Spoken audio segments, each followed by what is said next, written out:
আসসালামু আলাইকুম। সাদের মা বলছি, সবাই কেমন আছেন? ভালো আছেন? আমরাও ভালো আছি। আমি আজকে রান্না করছি এই যে ডাটা ভাজি করব, আলু দিয়ে পটল দিয়ে ডাটা ভাজি লাগে। আর এই যে গরুর মাংস রান্না করব, তার জন্য গরুর মাংস আমি ভেজাই নিয়েছি। আর এখন সাদবাবু ঘুমাচ্ছে, এই ভাগে আমি রান্নাগুলো কমপ্লিট করে ফেলি। কারণ আমি মশলা বেশি ভাজবো না, এটা কাঁচা থাকতে দিয়ে দিতে হবে।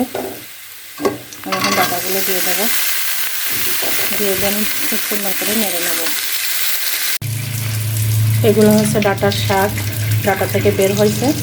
আমি এগুলা একদম বেশি করে পানি দিয়ে ভিজায় রাখবো কিছুক্ষণ। যদি কোনো বালি টালি থাকে তাহলে পড়ে যাবে। তারপর আমি একদম ছোট করে কুচি করে কেটে একটু একটু ভাজি করব। এই জন্য আমি ভালো করে ভিজায় রাখছি পানি দিয়ে সিঙ্কের মধ্যে। আমার ভাজি হয়ে গেছে, এই যে অনেক সুন্দর হয়েছে ভাজি। একটু পানিও নেই, আবার বেশি নরমও হয় নাই, একটু ঝরঝরাও আছে। এই যে আমি এখন নামাই নিয়ে শাকটা ভাজি কর। আমার শাক ভাজি করা হয়ে গেছে, সম্পূর্ণ দেখাইনি। এই যে শাক ভাজি শেষ।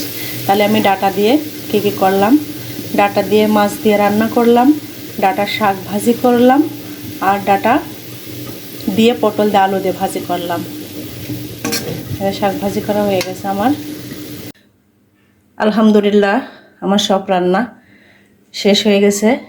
এই যে ভাজি যেটা আমি করলাম ডাটা দিয়ে পটল দিয়ে আলু দিয়ে, আর ওই ডাটারই শাক ভাজি করছি, কিছুটা খাইয়ে নিয়েছি সাদবাবু আর আমি। এটা আচার, আর এটা গরুর মাংস। এই যে এখন সব খাওয়া দাওয়া শুরু করব।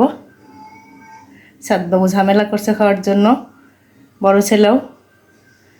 আজকের ভিডিওটা এ পর্যন্তই। আল্লাহ হাফেজ।